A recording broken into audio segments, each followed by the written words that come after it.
So diabetes అనేది బేసిక్గా రెండు రకాలు, ఒకటి టైప్ 1 డయాబెటీస్, ఇంకొకటి ముఖ్యంగా టైప్ 2 డయాబెటీస్. ఆఫ్ కోర్స్ వేరే రకాల డయాబెటీస్ కూడా ఉన్నాయి, బట్ మోస్ట్ కామన్లీ ఉండేది type 1 and type 2 diabetes. Type 1 డయాబెటీస్లో ప్యాంక్రియాస్ నుంచి ఇన్సులిన్ సెక్రెషన్ లిటరల్లీ జీరో. ప్యాంక్రియాస్లో ఉన్న డెలికేట్ బీటా సెల్స్ కంప్లీట్గా నశించి వాటి నుంచి ఇన్సులిన్ ఉత్పత్తి జీరో అవ్వటం వలన వచ్చిన condition type 1 diabetes. Type 2 diabetes ఇకపోతే కొంచెం పెద్దవాళ్ళలో వచ్చేది. ఇన్ఫ్యాక్ట్ యూజువల్గా 25-30 అలా దాటి ఓవర్ వెయిట్ ఉన్న వాళ్ళలో అండ్ స్ట్రాంగ్ జెనెటిక్ రిస్క్ ఇద్దరు పేరెంట్స్కి డయాబెటీస్ ఉంటే వచ్చే కండిషన్ టైప్ 2 డయాబెటీస్. అయితే టైప్ 2 డయాబెటీస్లో బీటా సెల్స్ కొంతవరకు పనిచేస్తున్నాయి, వీటి నుంచి కొంత ఇన్సులిన్ సెక్రేషన్ జరుగుతుంది. కాకపోతే బాడీకి కావాల్సిన ఇన్సులిన్ రిక్వైర్మెంట్ని ప్యాంక్రియాస్ అందుకోలేకపోవడం వల్ల వచ్చిన condition type 2 diabetes.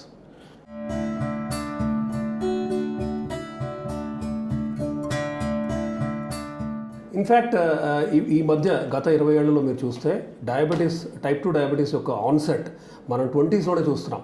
Over weight ఉండాల్సిన వెయిట్ కంటే 15 కేజీలు 20 కేజీలు ఎక్స్ట్రా ఉన్న వాళ్ళలో ఇన్ఫ్యాక్ట్ జన్యుపరమైన రిస్క్ ఉన్నా కూడా వాళ్ళకి జెనెటిక్గా 40-45లో రావాల్సిన డయాబెటీస్ అనేది 25 ఆర్ లేట్ 20sలో రావడం అనేది చూస్తున్నాం.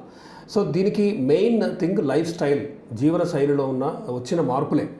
అంటే బేసిక్గా హై క్యాలరీ ఫుడ్స్ తీసుకోవటం అవ్వచ్చు, హై ఫ్యాటీ ఫుడ్స్ కానీ ట్రాన్స్ ఫ్యాట్ రిచ్ ఫుడ్స్ అవ్వచ్చు. ఈ ఒకవైపు ఫుడ్ ఇంటేక్, ఇంకొక వైపు అసలు ఎక్సర్సైజ్ లేకపోవడం, అంటే బేసిక్గా ఫిజికల్ యాక్టివిటీ లేకుండా సెడెంటరీ లైఫ్ స్టైల్. ఇప్పుడు ఈవెన్ జాబ్స్ చేసే వాళ్ళలో కూడా 9 to 5 వాళ్ళు కూర్చొని చేసే జాబ్సే ఉంటున్నాయి. సో ఫిజికల్ యాక్టివిటీ అనేది లిటరల్గా జీరో అవుతుంది. ఇన్ఫ్యాక్ట్ పిల్లల్లో కూడా if you see childhood obesity అనేది మనం ఎక్స్పోనెన్షియల్ రీతిలో చూస్తున్నాం. అంటే ఇన్ఫ్యాక్ట్ స్కూల్స్లో ప్లే గ్రౌండ్స్ ష్రింక్ అవుతున్నాయి, ఆర్ కొంతమంది స్కూల్స్లో అసలు ప్లే గ్రౌండ్స్ అనేవి లేవు, అండ్ ఆటల మీద ఫిజికల్ యాక్టివిటీ మీద ఎంఫసిసే లేదు. కంప్లీట్గా మనం చదువు మీదే అంటే మెంటల్గా బాగా స్ట్రెస్ ఉండే విధంగానే ఉంటుంది.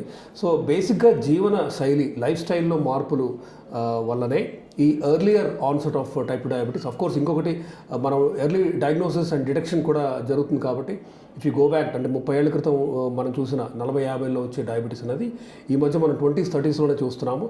సో ఇది ఒక ఇంపార్టెంట్ మార్పుకి అంటే అవసరం. బేసిక్గా సొసైటీ మొత్తం అవేకెన్ అవ్వాలి. ఎందుకంటే ఇదే విధంగా కనుక మనం అలో చేస్తే నెక్స్ట్ 15-20 ఏళ్లలో ఇండియాలో ఒబిసిటీ సంఖ్య 30% దాటుతుంది. అంటే 30% of entire population or more వాళ్ళు ఓవర్ వెయిట్ ఆర్ ఒబిసిటీ ఉన్న వాళ్ళే అవుతారు. దానివల్ల రకరకాల ప్రాబ్లమ్స్ ఇంక్లూడింగ్ హార్ట్ డిసీజ్ కానీ, కిడ్నీ డిసీజ్ కానీ, అంటే డయాబెటీసే కాకుండా వేరియస్ అంటే నాన్ కమ్యూనికబుల్ డిసీజెస్ రిస్క్ పెరుగుతుంది. కాబట్టి తద్వారా quality of life and life span కూడా తగ్గిపోతుంది. కాబట్టి మనం వీ షుడ్ వేకప్.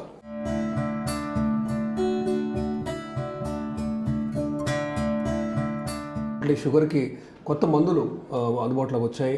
ఇన్ఫ్యాక్ట్ గత 7-8 ఏళ్లలో షుగర్ ట్రీట్మెంట్ హ్యాస్ మూవ్డ్. అంటే ఇంతకుముందు ఓన్లీ ఫాస్టింగ్, పోస్ట్ లంచ్ మీదనే ఫోకస్ ఉండేది. ఇప్పుడు ఇన్ఫ్యాక్ట్ 2008-9 నుంచి American diabetic association sugar control అనేది ఫాస్టింగ్, పోస్ట్ లంచే కాదు, హార్ట్ని, కిడ్నీని కూడా రక్షించే షుగర్ మందులు ఉండాల్సిందే, షుగర్కి ఈ మందులకు ఆ గుణాలు ఉండాల్సిందే అని ఒక స్ట్రాంగ్ రికమెండేషన్ ఉంది.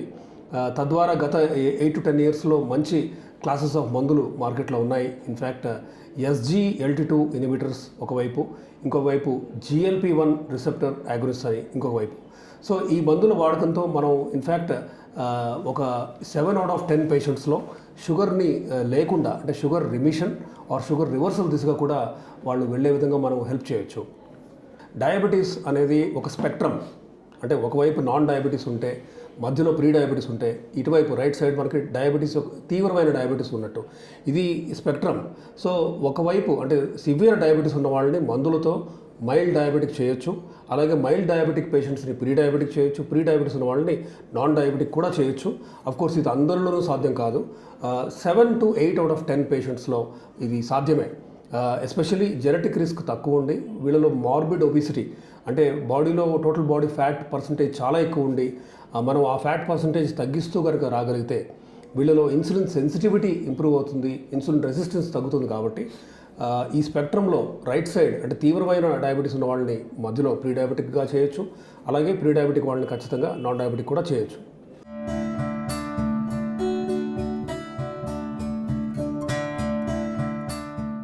మోస్ట్ ఇంపార్టెంట్ థింగ్ మీకు డయాబెటీస్ ఉంది అంటే మీరు చాలామంది ఓన్లీ మందుల మీదే డిపెండ్ అవుతూ ఉంటారు. అలా కాదు, ఖచ్చితంగా మీరు తినే ఫుడ్ అండ్ మీరు చేసే ఎక్సర్సైజ్, ఇది ఇన్ఫ్యాక్ట్ 50% ట్రీట్మెంట్లో, ఇప్పుడు డయాబెటీస్ ట్రీట్మెంట్లో సగం భాగం మీరు మీ జీవన శైలిలో మార్పులు తీసుకురావడమే, మిగిలిన సగమే మీ మందులు. అండ్ డయాబెటీస్ రావటం డయాగ్నోసిస్ అనేది లైఫ్ టైం సెంటెన్స్ ఏం కాదు అది, అంటే అది పనిష్మెంట్ ఏం కాదు. మనం ఇన్ఫ్యాక్ట్ అట్లీస్ట్ నా ప్రాక్టీస్లో నేను కనీసం 2500 మందికి డయాబెటీస్ రిమిషన్ దిశగా తీసుకువెళ్ళాను నేను. And in fact for example 168 kgs ఉన్న ఒక పర్సన్ 3 సార్లు ఇన్సులిన్ తీసుకుంటే తప్ప కంట్రోల్ అవ్వని షుగర్స్ 2 ఏళ్ల క్రితం, ఇప్పుడు అతను 102 kgs ఉన్నారు, ఇప్పుడు ఆయనకి డయాబెటీస్ లేదు, రైట్? సో ఇలా కొన్ని వందల ఎగ్జాంపుల్స్ ఉన్నాయి బేసికలీ నా ప్రాక్టీస్లో. కాబట్టి ఒకసారి డయాబెటీస్ వస్తే లైఫ్ టైం సెంటెన్స్ కాదు. అండ్ ఖచ్చితంగా అఫ్కోర్స్ అందరిలోనూ అని చెప్పలేము, బట్ 7 out of 10 పేషెంట్స్లో డయాబెటీస్ రిమిషన్ అనేది పాసిబుల్, సహజం. అండ్ కొన్ని కొత్త మందులతో మనం ఖచ్చితంగా ఆ గోల్ని రీచ్ అవ్వగలం.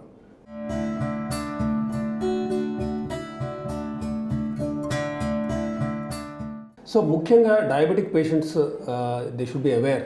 అంటే నెఫ్రోపతి అంటే కిడ్నీ డ్యామేజ్, రెటినోపతి అంటే కంటి వెనక ఉన్న పొర రెటినా డ్యామేజ్ అవ్వటం, న్యూరోపతి, ఇవన్నీ ఏంటంటే నరాల మీద డ్యామేజ్, ఇవి మైక్రోవాస్కులర్ డ్యామేజ్ అంటాము. మ్యాక్రోవాస్కులర్ దిశగా వెళ్తే పక్షవాతం రిస్క్ పెరుగుతుంది, హార్ట్ అటాక్ రిస్క్ కూడా పెరుగుతుంది. సో ఒక డయాబెటిక్ పేషెంట్ అన్కంట్రోల్డ్గా ఉండి ఒక 10-20 ఏళ్ళ అన్కంట్రోల్డ్ షుగర్స్ ఉంటే వీళ్ళలో 20 to 50 times heart attack risk పెరుగుతుంది. అండ్ ఈ కిడ్నీ డ్యామేజ్, రెటినా డ్యామేజ్, ఈ నరాల డ్యామేజ్ కూడా ఇర్రివర్సిబుల్ దిశగా వెళ్తుంది. అంటే ఒక దశ తర్వాత మంచి షుగర్ కంట్రోల్ వచ్చినా కూడా మళ్ళీ రిపేర్ చేయలేనంత డ్యామేజ్ జరగటం బేసిక్గా. సో ముందు నుంచి మనం జాగ్రత్త పడాలి. కిడ్నీ డ్యామేజ్ స్టార్ట్ అయితే ఇంకొంచెం ఉధృతంగా షుగర్ కంట్రోల్ చేయాలి. మందులు బీపీ ఉంటే బీపీకి మందు ఇంకా స్ట్రింజెంట్గా 120/80 ఉండేలాగా చూసుకోవాలి. షుగర్ ఉన్న పేషెంట్స్ బీపీకి వాడాల్సిన మందులు క్లియర్ కట్గా కొంచెం సపరేట్గా ఉంటాయి. అవి నిర్దిష్ట అంటే ఖచ్చితంగా స్పెసిఫిక్గా ఆ మందులే వాడాలి. కిడ్నీని రక్షించే షుగర్ మందులు కూడా ఉన్నాయి, అవి వాడాలి. ఇట్లా కొన్ని గైడ్లైన్స్ ఉన్నాయి. ఇవి కనుక మీరు ఎర్లీ డయాగ్నోసిస్లోనే కనుక మీరు అంటే డయాగ్నోసిస్ అయిన ఫస్ట్ 2-3 yearsలో కనుక వాడితే వీటి నుంచి రెటినా, కిడ్నీ, నరాలు, హార్ట్ని కూడా మనం రక్షించుకోవచ్చు.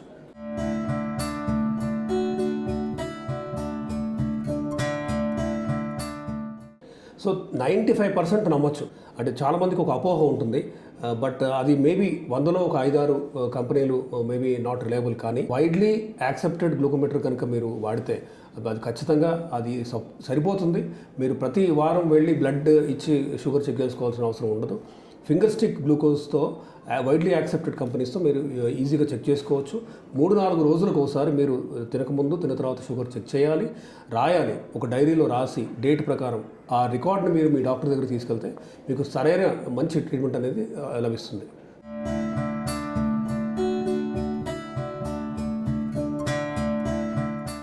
ఇన్ఫ్యాక్ట్ డైట్లో మేము రికమెండ్ చేసే మార్పులు అది ఫస్ట్లో ఒక నెల రోజుల వరకు అదేంటి నేను ఫ్రూట్స్ తీగా ఉన్న ఫ్రూట్స్ కూడా తినకూడదా, ఆర్ రైస్ తినకూడదా, దాన్ని ఇడ్లీ దోశ బియ్యపిండితో చేస్తే తినకూడదా, ఇట్లా రకరకాల ఒక రకమైన డిప్రెస్డ్ ఫీలింగ్తో ఉంటారు. కానీ అది బేసిక్గా ఒక వారం 2 వారాలు కనుక మీకు మేము చెప్పిన డైట్ రికమెండేషన్స్ ఫాలో అవుతాయి, మీరు అది శాపంలో ఖచ్చితంగా భావించరు. ఇన్ఫ్యాక్ట్ మీకు అంతకుముందు ఉన్న టయర్డ్నెస్ కానీ, ఫటీగ్ కానీ, అంటే ఎనర్జీ లేకపోవడం అవ్వచ్చు, ఇవన్నీ కూడా మేము చెప్పిన డైట్తో ఒక నెల తర్వాత ఒకవైపు మంచి షుగర్ కంట్రోలే కాకుండా మీరు యాక్టివ్గా ఫీల్ అవుతారు, ఎనర్జెటిక్గా ఉంటారు. ఎందుకంటే మీ బాడీకి టోటల్ కార్బోహైడ్రేట్ అవ్వచ్చు, ఫ్యాట్ కంటెంట్ మనం తగ్గిస్తున్నాం కాబట్టి your body is now going to be more agile. అంటే యాక్టివ్గా, ఎనర్జెటిక్గా మీరు ఎక్సర్సైజ్ కూడా చేయగలుగుతూ ఉంటారు. అండ్ మీరు కనుక ఓవర్ వెయిట్ ఉంటే ఆర్ ఒబీస్ ఉంటే మీ బరువు తగ్గుతూ ఉంటారు కాబట్టి మీ నిద్ర హెల్తీ అవుతుంది. అబ్స్ట్రక్టివ్ స్లీప్ యాప్నియా కూడా హెల్ప్ అయ్యే డైట్ ఇది. సో డైట్ని ఒక శాపంలాగా ఖచ్చితంగా భావించకండి. ఇన్ఫ్యాక్ట్ మేము అందరికీ చెప్పేది, నాన్ డయాబెటిక్ వాళ్ళు కూడా, షుగర్ లేని వాళ్ళు కూడా డయాబెటిక్ పేషెంట్స్ ఎలా తింటారో అలా తినటం అనేది మంచిది. ఈ ఎగ్జాంపుల్ నేనే ఫాలో అవుతుంటాను. So whatever diet recommendation I give to my patients, అంటే ఇప్పుడు బేసిక్గా సింపుల్ కార్బ్స్ కానీ హై గ్లైసెమిక్ ఇండెక్స్ ఉన్న ఫుడ్స్ని అవాయిడ్ చేయమని చెప్తూ ఉంటాం. అంటే తినగానే స్పైక్ అయ్యే షుగర్ స్పైక్ అయ్యే ఫుడ్స్ని మీరు అవాయిడ్ చేయడం అనేది మంచిది.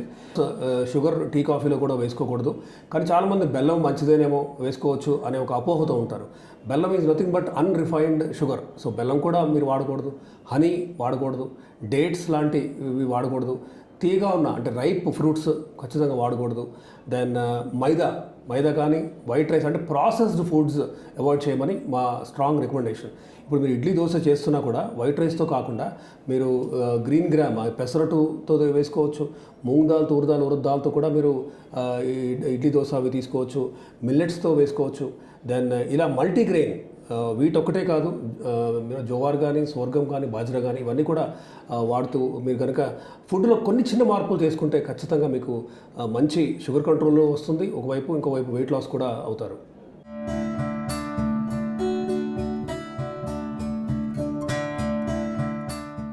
లైఫ్ స్టైల్లో ముఖ్యంగా 2 మేజర్ పిల్లర్స్. ఒకటి మీరు తినే ఫుడ్, ఇంకోటి మీరు ఎంత వర్కౌట్ చేయాలి. ఈ 2 చాలా ఇంపార్టెంట్.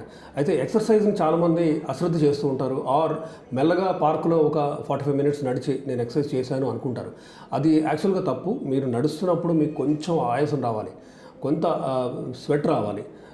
దెన్ ఆయాసం అంటే అలసట ఇలా అనిపించినప్పుడే, అంటే కొంచెం వేగంగా నడవాలి, బ్రిస్క్ వాక్ చేయాలి. దెన్ మజిల్ బల్క్ ఇంప్రూవ్ చేసే ఎక్సర్సైజ్ కూడా చేయాలి మీరు. అంటే స్క్వాట్స్, ఇప్పుడు వెయిట్ పట్టుకొని ఒక 3 to 4 kg డంబెల్ పట్టుకొని కూర్చొని లేవటం, తద్వారా మీరు లెగ్స్లో ఉన్న లెగ్ మజిల్స్ యొక్క బల్క్ పెంచుకోవచ్చు.